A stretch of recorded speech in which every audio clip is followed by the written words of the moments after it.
Ya, mungkin dari segi bantuan yang Encik Syafiq kita nak tanyakan, mungkin ini soalan sedikit teknikal. Mungkin apakah pembaharuan ataupun sokongan tambahan yang diperlukan oleh usahawan-usahawan TVET ini sendiri bagi memastikan TVET itu terus jadi sumber utama melahirkan teknologi usahawan selepas ini, Encik Syafiq?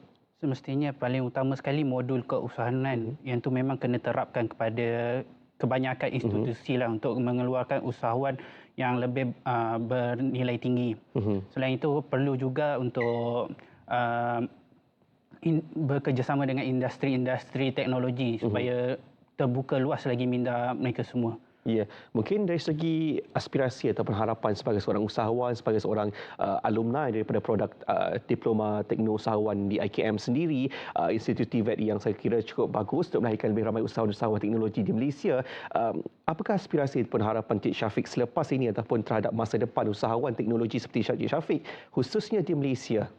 Semestinya untuk mengharapkan ramai lagi graduan yang bernama usahawan supaya mereka boleh bersaing kuat lagi antara kita dan secara sihat. Dan maafkan saya. Tak apa, silakan. Dan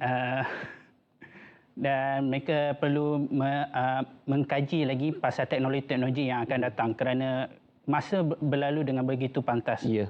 Dan itulah. Ya, mungkin dalam konteks perniagaan Encik Syafiq sendiri, dalam konteks perabot dan juga barang rumah lah saya kira kan. Apa lagi penambahbaikan ataupun mungkin konteks prospek masa depan dalam bidang ini? Untuk bidang teknologi. Ya. Dalam barang rumah untuk keselesaan kesemuanya, untuk keselamatan semestinya dan nilai yang selesa lah untuk duduk dalam rumah tu. Ya, pasti itu satu jawapan yang cukup ringkas tetapi bermakna untuk mereka di luar sana yang ingin menjadi seorang usahawan seperti Encik Syafiq. Kita nak tanya kepada Encik Huzairin selaku tenaga pengajar dalam konteks diploma teknologi usahawan ini sendiri di bawah MARA pastinya. Apakah harapan Encik Huzairin untuk melihat lebih ramai graduan TVET melangkah sebagai teknologi usahawan yang berjaya pada masa akan datang? Soalan yang baik sebenarnya. Sebenarnya siapa kata kita tak boleh melahirkan usahawan? Sebenarnya MARA MARA melalui bahagian kemahiran teknikal MARA, kita telah mencorakkan bagaimana daripada yang tak boleh jadi usahawan, nak jadi usahawan. Sebab kita telah membuktikan seramai 196 usahawan telah bergiat cergas dalam bidang perniagaan perabot dia lah.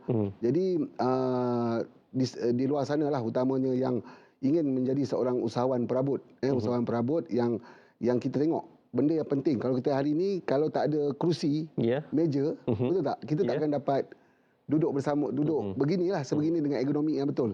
Jadi dah tentulah peluang untuk perniagaan dalam bidang perabot ni ialah kalau tak ada bangunan, tak ada perabot, tak boleh lah. Jadi saya mengharapkan mana-mana agensi ataupun kita kena bangkit dan bangun untuk membangunkan usahawan-usahawan muda yang kita dah memula. Daripada 2016 ni kita telah ubah, kita bukan letakkan teori tu. Sale tu menjadi keutamaan untuk lulus. Ya. Jadi itulah harapan kita dan banyak lagi institut di luar sana menyokonglah apa yang kami buat dalam MARA ni, insya-Allah. Ya, sebelum kita akhiri perbincangan, kita nak juga dengar kata-kata akhir daripada Encik Syafiq sendiri, mungkin pesanan ataupun kata-kata kepada mungkin rakan-rakan sebaya di luar sana yang masih lagi mencari langkah untuk menjadi apa selepas ni, mungkin boleh kongsikan pengalaman juga.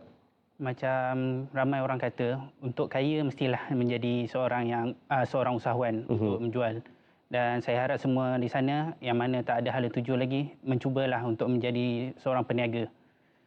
Itu saja. Ya, baik, dan yang pastinya setelah perbincangan yang kita buat bersama dengan dua orang hebat pada hari ini, pastinya kebangkitan usahawan teknologi ini perlu terus kita perkukuh melalui kerjasama rapat antara institusi TVET, industri dan kerajaan agar potensi belia di Malaysia dapat kita realisasikan sepenuhnya. Dan semoga usaha ini membuka lebih banyak peluang dan juga menjadi pembangkit kepada ekonomi masa depan yang lebih mampan. Saya ingin ucapkan terima kasih kepada Encik Huzairin bin Hassan Asri yang merupakan Ketua Program Diploma Teknologi Usahawan Reka Bentuk dan Pengenalan Perabot Program KBNet Institut Kemahiran MARA Alostar Kedah, dan juga Encik Muhammad Syafiq bin Ramizan yang merupakan Pengarah Urusan SS Love Cabinet and Furniture Resources dan juga merupakan alumni IKM Alostar Kedah itu sendiri.